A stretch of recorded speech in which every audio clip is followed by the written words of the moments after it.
국민의힘 소장파 모임인 천목회가 밤샘 토론을 가진 다음에 어제 성명을 발표했습니다. 공정과 상식이 무너지고 있음에도 정부는 부응하지 못했고 당은 무력했다. 우리의 비겁함을 통렬히 반성한다. 이런 내용이었는데요.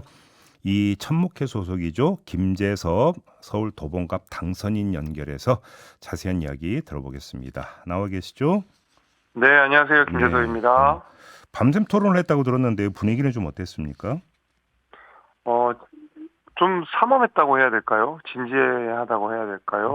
좀 거기 참석하신 모든 분들이 네. 아주 엄중한 태도로 이런저런 이야기들을 쏟아내는 분위기, 거기에는 성역이 없어 보였습니다. 그래요. 지금 보도를 보니까 뭐 이제 크게 이제 그 5가지를 이제 꼽았던 걸로 지금 그 보도가 되고 있던데 네. 그냥 한마디로 정리하면 민심을 받들지 못했다 이런 문제 의식으로 이해를 하면 되는 걸까요? 그렇습니다. 지금 천목회 회원들은 뭐 저를 제외하면 다 낙선자들이고 네. 저도 뭐 결국 당선은 됐지만 낙선자에 가까운 당선자라고 스스로를 저는 생각하거든요. 아니 왜요? 저도 뭐 가까스로 이겼고, 음. 대부분 이 천목회 회원들이 이른바 뭐 험지 내지는 뭐 수도권 이렇게 네. 계신 분들인데, 예. 저 역시도 뭐 그들이랑 비슷한 환경에서 선거를 치렀던 상황이기 때문에 네. 저 스스로는 낙선자 같은 당선자라고 규정을 하고 있어서 네. 이야기에 많이 공감이 좀 되었습니다. 그래서 아주 다들 그 현장에서 느꼈던 매서운 민심들, 그때 받았던 차가운 냉대 이런 것들을 이야기를 하는 분위기 속에서 굉장히 엄중하면서도 또 한편으로 또 젊은 사람들답게도 유쾌한 면들도 있었고 그렇게 즐겁게 토론했습니다. 알겠습니다. 근데 좀 그러니까 일각에서는 이런 지적을 하더라고요. 아니 민심을 받들지 못했다라고 자성을 하면서 왜 최상병 특검이나 김건희 특검을 사실상 반대하느냐 이런 지적을 하던데 여기는 어떤 말씀 주시겠습니까? 뭐 그 부분에 대해서는 좀 감론을박이 좀 있었습니다. 그러니까 예. 의견들이 좀 달랐고 예. 뭐 반대 찬성이 입장이 뭐 하나로 딱 모아진 그런 상황은 아니었는데 어느 정도로 갈렸습니까? 그러면 그거는? 뭐 조금 개별 사안마다 뭐 부분적 찬성, 뭐 찬성 내지는 반대 이렇게 다 있었기 때문에 예. 천목회 이름으로 이게 무조건 이렇게 나간다라고 하는 것에 대해서는 좀 경계를 좀 하는 분위기였습니다. 그러나 그 문제에 대해서 의견 일치가 좀 어려웠다 이렇게 봐야 되겠군요. 그러면. 그 자성과 성찰이라는 면에서는 다들 동의를 했지만 특검법에 대하는 태도는 조금씩 달랐기 때문에 네네네. 일관된 목소리를 뭐 공식적인 자리에서 발표하는 것은 부적절하다고 생각을 했던 것이지 네. 저희가 뭐 그 문제에 대해서 언급하지 않았다고 해서 반성을 안 하거나 성찰 안 했다고 말씀드리기는 어렵고 게다가 더 경계했던 것은 천목회는 천목회의 그 속도대로 이 특검법의 이슈라든지 아니면 이런 것들을 이야기하고 싶었지 네. 그날 있었던 여러 가지 이야기들 가운데 더 중요한 얘기들이 많았는데 어차피 특검법 이야기를 하면 천목회 이야기는 특검법 이야기로 장식이 될 거기 때문에 네네. 오히려 저희가 이슈에 끌려가고 싶지는 않다. 이 이야기가 때가 되면 저희는 다 할 거다. 이 정도로 입장 정리가 다 되었습니다. 알겠습니다.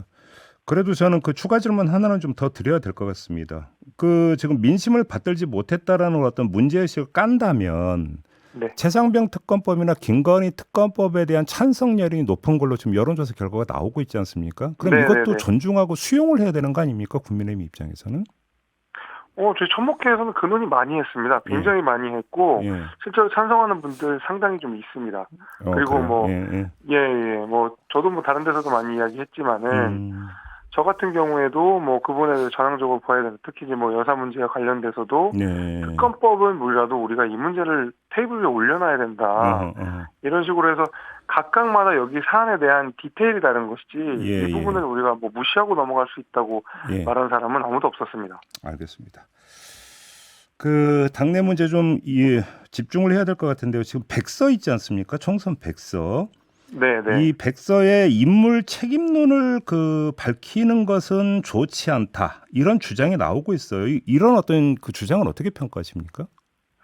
제가 총선 백서를 만들 때에 가장 크게 이야기했던 것 그리고 가장 크게 우려했던 것은 백서에는 성역이 없어야 된다고 이야기를 한 바가 있습니다. 네. 성역이 생기는 순간 그리고 우리가 언급하지 못하는 사람이 생기는 순간 백서는 그로부터 의미가 없어진다라는 이야기를 했는데 예. 요즘 보게 되면 이런저런 정책 논란이 계속 일고 있는 것 같거든요. 왜 네. 여기에는 책임을 묻지 않냐 내지는 왜 특정인에 대해서는 여기에 대해서는 좀 책임 소재를 좀 몰고 가는 느낌이 있는 거 아니냐라고 이야기가 나오고 잡음이 나오고 있는 것부터 네. 약간 좀 삐걱거리는 게 아닌가라는 우려가 생깁니다. 근데 지금 일단 저는 궁금한 게 백서의 특정인의 책임론은 거론하지 말자라는 주장에서 그 이단의 특정인은 일단 첫째 윤석열 대통령 포함이 되는 겁니까 안 되는 겁니까? 그렇게 너무 뭐라 해야 될까요? 모호하게 말씀을 하셔가지고 아마 황우여 대표 말씀을 예. 하시는 것 같은데 예. 모호하게 말씀하셔도 그 누구의 책임도 물을 수 없게 되는. 아니 그러면 백서를 왜 내요 그러면? 저도 뭐 비슷한 생각인데요.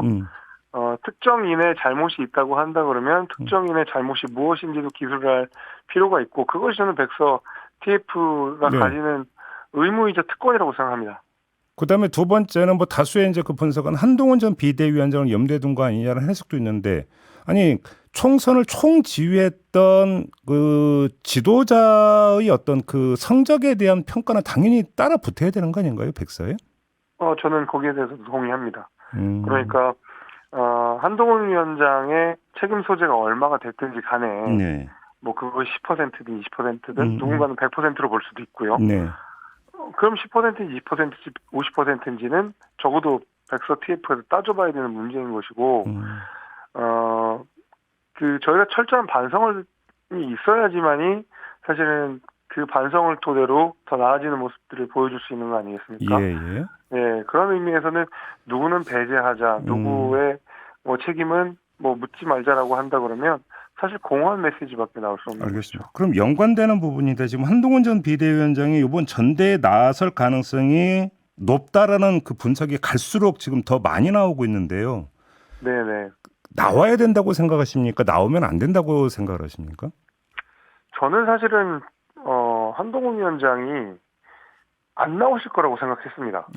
왜요? 그리고 처음에는 안 나오시는 게 맞다고 생각했습니다. 왜냐하면 사실 이 총선 패배에 책임이 있는 분이시고 왜냐하면 몇 퍼센트의 문제가 아니라 그 총선 자체를 이끌었던 분이기 때문에 그 책임을 자료할 수 없고 사실 그러한 것 때문에 비대위원장 측에서 사퇴를 스스로 하신 거 아니겠습니까? 네네네. 네, 그런 의미에서 바로 차기에 있는 전당대회에 나온다는 것이 사퇴의 의미를 무색하게 할 수 있다 이런 우려가 있었기 때문에 뭐 출마를 그리고 또 한동훈 위원장은 물론 총선에는 패배를 했지만 보수에 여전히 대권 주자 1위를 달리고 있는 것도 사실이고요. 뭐 유력 주자 1위로 달리고 있는 것도 사실이고 다시 말하면 보수의 중요한 자산 중에 하나인데 또다시 이렇게 출마를 하게 돼서 한동훈 위원장의 가지는 정치적 자산들이 또 깎여나가는 것이 한동훈 위원장을 걱정하는 입장에서도 좋진 않아 보여가지고 저는 뭐 옳지 않다고 생각했습니다만은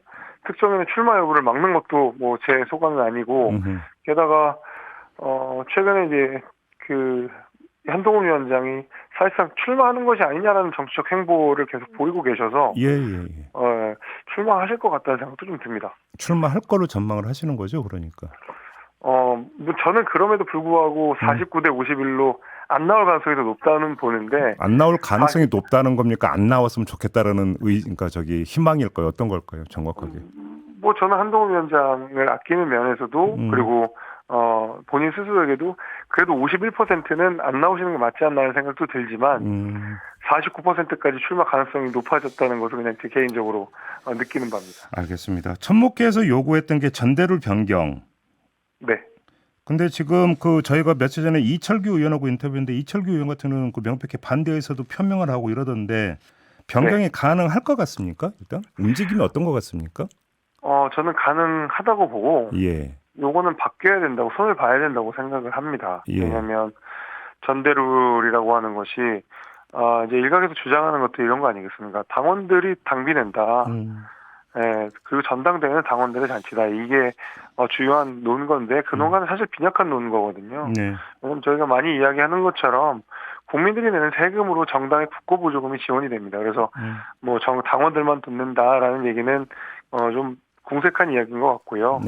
게다가 우리 정당이라고 하는 것은 모든 국가 권력을 하는 플랫폼 아니겠습니까? 거의 대부분의 선출직들 다 정당을 거쳐가고요. 국가의 요직들도 정당의 추천으로 가게 되는 거거든요. 그래서 저는 공당으로서 우리 당원들만 선거 치르겠다라고 하는 것은 조금 민심과 멀어진 이야기라고 생각하고요. 예. 또 과거에 이제 역사가 뭐가 있냐면 황우여 비대위원장께서 과거에 저희 2021년 치렀던 6월 전당대회에서 그때 선거관리위원장인가 아마 공관위원장인가의 역할을 맡으셨고 예. 저희가 전당대회 룰이 당시에도 당원 70, 민심 30이었는데 적어도 예선전에서만큼은 민심 5, 당심 5로 그 민심을 열었던 장본이 또 황우여 비대위원장이시기 때문에 예. 저는 거기에 대한 수요나 아니면 필요성들은 잘 알고 계실 거라고 생각합니다. 그래서 얼마든지 이번 전당대회를 앞두고 변경 가능성이 있다 저는 이렇게 내다보고 있습니다. 지금 비대위 구성이 끝났잖아요. 네. 어떻게 평가하십니까? 지금 언론 이런데 이거 뭐 친윤 그 비대위 아니야 이런 규정을 하던데 어떻게 보십니까? 뭐 부인하기 좀 어렵다고 생각합니다. 그래요? 예. 일단 뭐 비대위가 아직까지 공식적인 제대로 많은 활동을 한 건 아니지만은 그런 뭐 시선을 받기에는 뭐 그런 충분한 시선을 받을 수 있다고 저는 생각을 합니다. 그럼 예를 들어서 지금 이제 그 소장파 모임이라고 할 수 있는 천목회나 이런 어떤 목소리를 대변할 사람이 포함이 안 된 거잖아요, 비대위에. 네. 이런 건 의도적 배제라고 보십니까? 글쎄요, 뭐 저는 그런 뭐 의도적 배제인지 아니면 우연적 배제인지 모르겠지만은 네. 저는 이런 분들이 좀 들어갔으면 좋겠다라는 생각은 좀 많이 했거든요. 왜냐하면 우리 현장의 민심을 가장 잘 알고 있고 그거를 가장 매섭게 전달할 분들이 전목회에 계신 분들, 이런 낙선자분들이라고 생각을 해서 조금 험지에서 선거를 뛰셨던 분들이 대거 비대위원으로 가게 되면 저는 요번 뭐 비대위 성질을 어떻게 정해야든지 간에 혁신형 비대위가 될 거라고 생각을 했었습니다만은 뭐 그러지 못한 점은 조금 아쉽습니다. 그러니까 결국은 뭔가 혁신 내지 변화는 그 큰 지금 중점이 아니라 관리가 중점이다. 이런 뭐 또 그 자기 선언 이렇게도 해석할 수 있는 거 아니겠습니까? 비대위 구성을 놓고 보면. 뭔가 제가 아직까지 비대위가 어떻게 했는지를 우리가 평가할 만큼 시간이 충분하지 않았기 때문에 속단하긴 이르지만 지금 처음부터 이런 시선이 있는 만큼 저는 오히려 더 고강도의 혁신을 하지 않으면 저는 국민의힘에 대한 이 싸늘한 시선이 쉽게 해소되지 않을 거라고 생각합니다. 마지막으로 전당대회는 혹시 당권에 도전할 생각이 있으십니까? 그 말씀 많이 물어보시는데 물론 뭐 저희가 흔히 하는 이야기대로 국민과 당원이 원하시면 나가는 거지만 아직까지는 제가 조금 더 할 일이 좀 남아 있어서 좀 지켜보고 있습니다. 알겠습니다. 자, 오늘 말씀 여기까지 들어야 될 것 같네요. 고맙습니다. 네, 감사합니다. 네.